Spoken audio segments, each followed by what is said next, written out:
we're going to continue C.S. Lewis's The Great Divorce. We're in chapter 11, and today we're going to finish chapter 11. And what we're seeing is there's a little lizard on the side of one of the ghosts, and there's an angel asking the guy if he would like him to kill it, so it will be completely silent so that he can hear what's going on. Get back! You're burning me! How can I tell you to kill it? You'd kill me if you did. It is not so. Why, you're hurting me right now. I never said it wouldn't hurt you. I said it wouldn't kill you. Oh, I know. You think I'm a coward, but it isn't that. Really, it isn't. I say, let me run back by tonight's bus and get an opinion from my own doctor. I'll come again the first moment I can. This moment contains all moments. Why are you torturing me? You are jeering at me. How can I let you tear me to pieces? If you wanted to help me, why didn't you kill the thing without asking me? Before I knew it would be all over now if you had. I cannot kill it against your will. It is impossible. Have I your permission? The angel's hand was almost closed on the lizard, but not quite. Then the lizard began chatting to the ghost so loud that even I could hear what it was saying. Be careful, it said. He can do what he says. He can kill me. One fatal word from you and he will. Then you'll be without me forever and ever. It's not natural. How could you live? You'd be only sort of a ghost, not a real man as you are now. He doesn't understand. He's only cold, bloodless, abstract thing. It may be natural for him, but it isn't for us. Yes, I know there are no real pleasures now, only dreams. But aren't they better than nothing? And I'll be so good. I admit I have sometimes gone too far in the past, but I promise I won't do it again. I'll give you nothing but really nice dreams, all sweet and fresh, almost innocent. You might say quite innocent. Have I your permission? Said the angel to the ghost. I know it will kill me. It won't, but supposing it did. You're right, it would be better to be dead than to live with this creature. Then may I? Blast you, go on and can't you? Get it over. Do what you like, bellowed the ghost, but ended whimpering. God help me, God help me. Next moment, the ghost gave a scream of agony, such as I had never heard on earth. The burning one closed his crimson grip on the reptile, twisted it while it bit and writhed, and then flung it broken-backed on the turf. Ow! That's done for me, gasped the ghost, reeling backwards. For a moment, I could make out nothing distinctly. Then I saw, between me and the nearest bush, unmistakably solid, but growing every moment solider, the upper arm and shoulder of a man. Then brighter still and stronger the legs and the hands, the neck and the golden head materialized while I watched, and if my attention had not wavered, I should have seen the actual completing of a man, an immense man, naked, not much smaller than the angel. What distracted me was the fact that at the same moment something seemed to be happening to the lizard. At first I thought the operation had failed. So far from dying, the creature was still struggling and even growing bigger as it struggled. And as it grew, it changed. Its hinder parts grew rounder. The tail, still flickering, became a tail of hair that flickered between huge and glossy buttocks.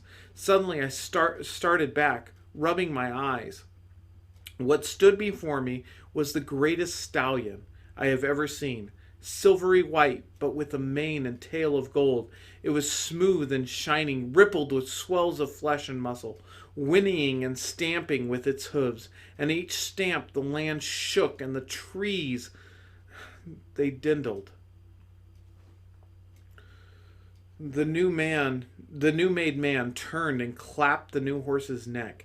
It nosed his bright body. Horse and master breathed into each other's nostrils. The man turned from it, flung himself at the feet of the burning one, and embraced them. When he rose, I thought his face shone with tears, but it may only been the only liquid of love and brightness. One cannot distinguish them in this country, which flowed from him. I had not long to think about it. In joyous haste, the young man leaped upon the horse's back. Turning in his seat, he waved a farewell and then nudged the stallion with his heels. They were off before I well knew what was happening. There was riding, if you like. I came out as quickly as I could from among the bushes to follow them with my eyes.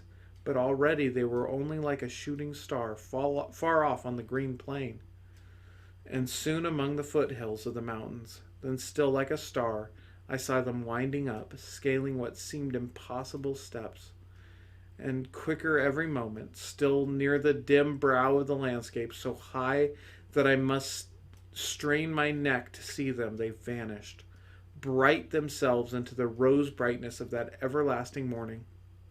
While I still watched, I noticed that the whole plain and forest were shaking with a sound which is in our world would be too large to hear, but there I could take it with joy. I knew it was not the solid people who were singing. It was the voice of that earth, those woods and those waters, a strange, archaic, inorganic noise that came from all directions at once. The nature or arch-nature of that land rejoiced to have been once more ridden and therefore consummated in the person of a horse, and it sang, "The master says to our master, come up, share my rest and splendor till all nature that's were your enemies become slaves to dance before you, and backs for you to ride, and firmness for your feet to rest on. From beyond all place and time, out of every place, authority will be given to you. The strengths that once opposed your will shall be obedient fire in your blood, and heavenly thunder in your voice. Overcome us that so overcome, we may be ourselves. We desire the beginning of your reign, as we desire dawn and dew, wetness at the birth of light. Master, your master has appointed you forever to be our King of justice and our high priest." "Do ye understand all this, my son?" said the teacher. "I don't know about all, sir," said I. "Am I right in thinking the lizard really turned into a horse?" "Aye, but it was killed first. You'll not forget that part of the story." "I'll try not to, sir, but does it mean that everything that is in us can go on to the mountains?" "Nothing. Not even the best and noblest can go on as it is now. Nothing, not even what is lowest and most bestial, will not be raised again if it submits to death. It is sown of a natural body. It is raised a spiritual body. Flesh and blood cannot come to the mountains, not because they are too rank, but because they are too weak. What is a lizard compared to a stallion? Lust is a poor, weak, whimpering, whispering thing, compared with the richness and energy of desire, which will arise when lust has been killed. But am I to tell them at home that this man's sensuality proved less of an obstacle than the poor woman's love for her son? For that was at any rate an excess of love." "You'll tell them no such thing," he replied sternly. "Excess of love, did you say? There was no excess, there was a defect. She loved her son too little, not too much. If she had loved him more, there'd be no difficulty. I do not know how her affair will end, but it may well be that at this moment she's demanding to have him put down with her in hell. That kind of sometimes perfectly ready to plunge the soul they say they love, in endless misery, if only they can still in some fashion possess it. No, no. Ye must draw another lesson. You must ask if the risen body, even of appetite, is as grand as a horse, ye see. What would be the risen body of maternal love or friendship be? But once more my attention was diverted. Is there another river, sir? I asked. And that's the end of chapter 11.